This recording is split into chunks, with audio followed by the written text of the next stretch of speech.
Howdy! Welcome back to another lesson. Let's get started.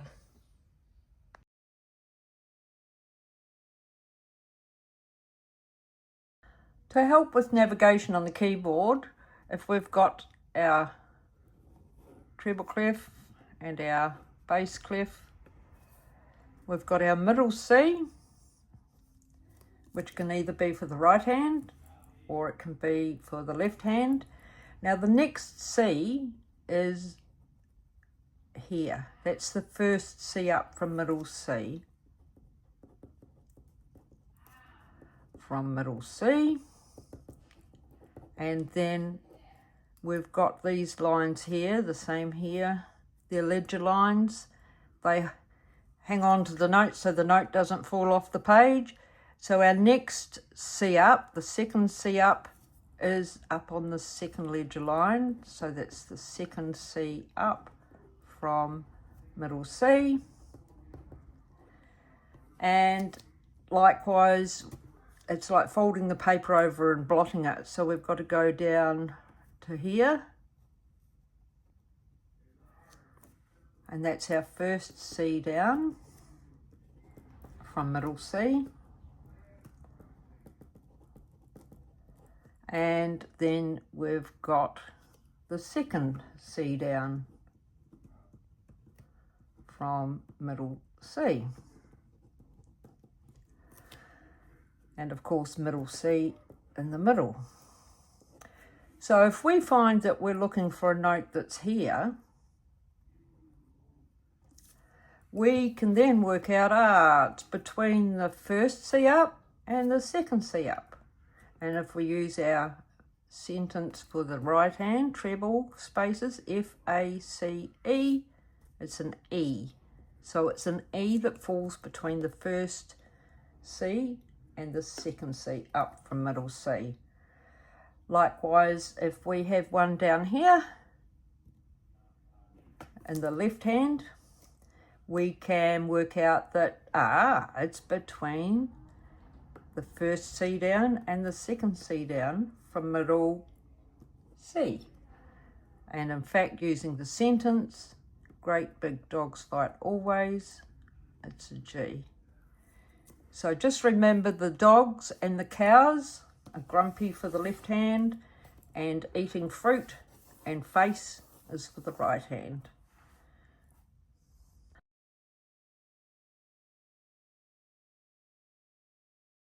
Okay, we're going to look at the G major scale, 1 octave. So with the right hand, you've got to start with your thumb on G. So we've got C, doggy D, E, F for face, G. And we're going to start from there, and we have to play every white note except for F. We've got to play F sharp. Okay, so right hand.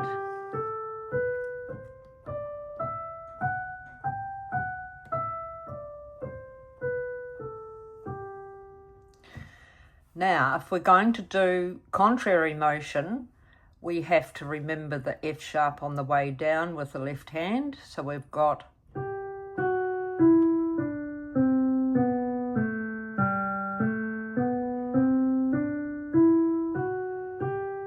and both together.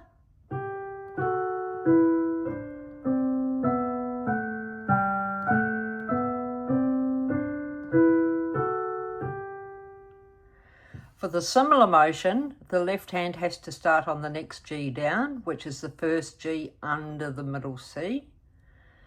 So we've got C, B, A, G. We start with our little finger, remembering, of course, the F sharp.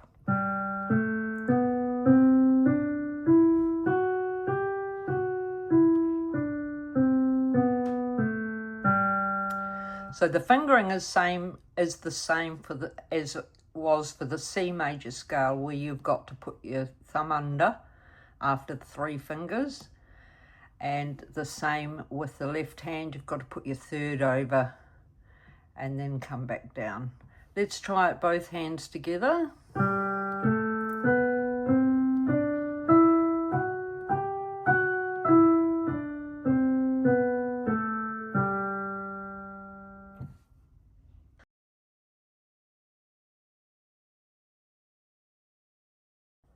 Let's look at some of the notation. We've got these coloured in notes with stems. They're called crotchets or quarter note. It's one count. And we've got these empty ones with there's another one there, and they're called minims,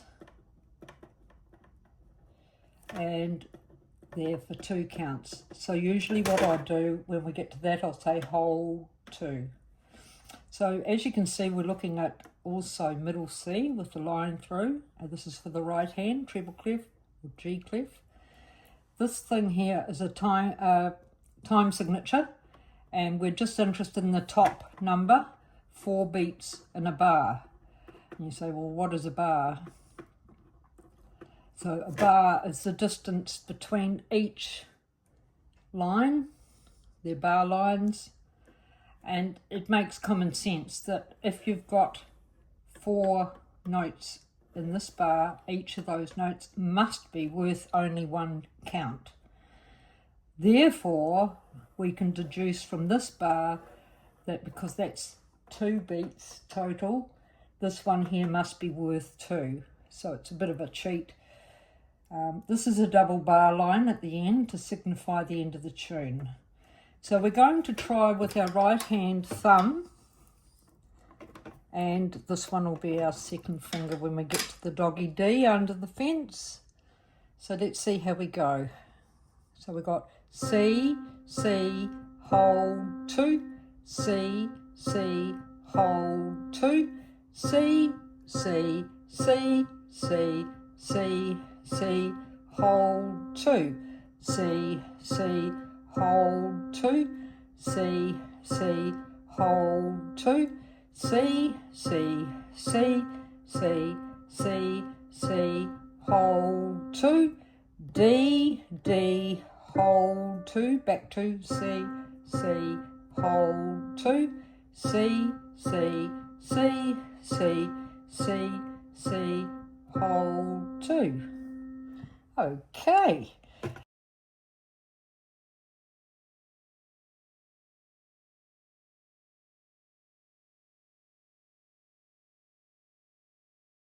Okay, so this time we're looking at the same tune that we just played, but this time we've got chords. This is C chord, C, C, C, and this is for the blues pattern. So we're doing 5th, 6th, 5th, 6th, again 5th, 6th, 5th, 6th, etc. And then we go to the F pattern, the same as we did in our last lesson.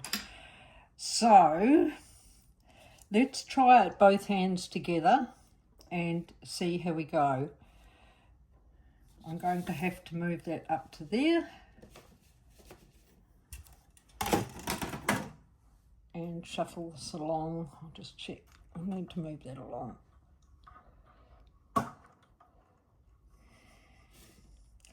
Okay, so we're going to start after count 4. We'll get our C position ready down here and our thumb ready. 2, 3, 4.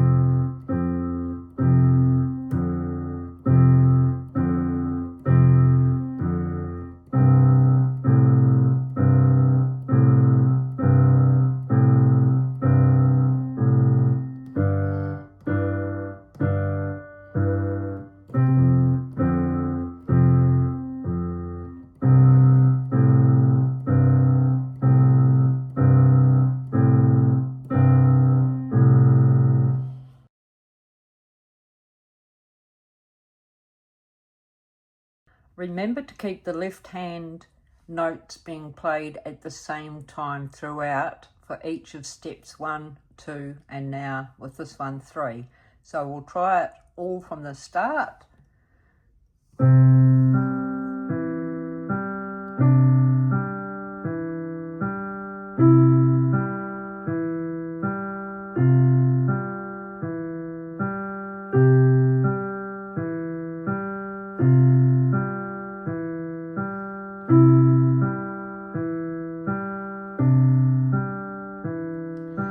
Hold,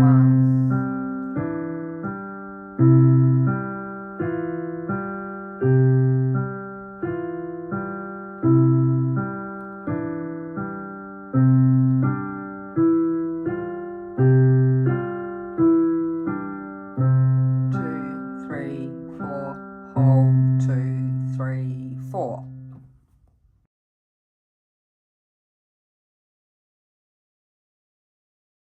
Now we'll get back to the blues we did last week with the patterns, and we held the right hand for 4 beats.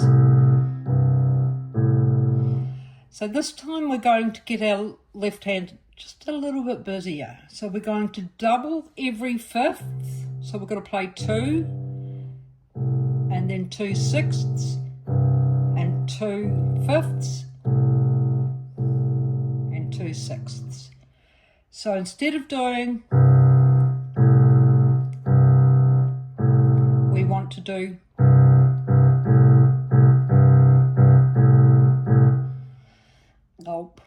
okay, so doubles and bouncy, and I use a sentence either Auntie Betty eats spaghetti or alligators love potatoes. So any of those ones. So we're just going to do the left hand on its own without the right hand at this stage. So we'll do our C pattern. Auntie Betty eats spaghetti. Auntie Betty eats spaghetti. Auntie Betty eats spaghetti. Auntie Betty eats spaghetti. Auntie Betty eats spaghetti.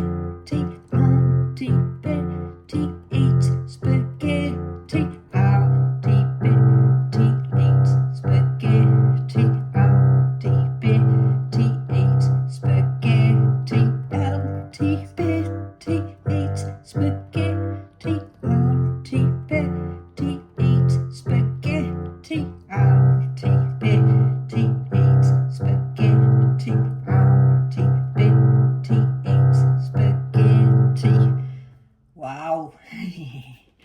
Now that will take some time to master that in the left hand. What you have to be careful of, it's aside from Auntie Betty eats spaghetti, it's long, long, short, long, short, long, short, long, short. The other thing is to try not to get the little finger lazy. I have students that often will hang the C down, which is not good. You've got to play both notes, so it's doubles and bouncy.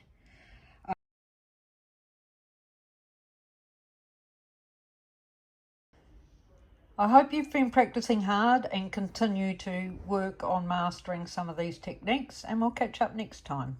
Thank you.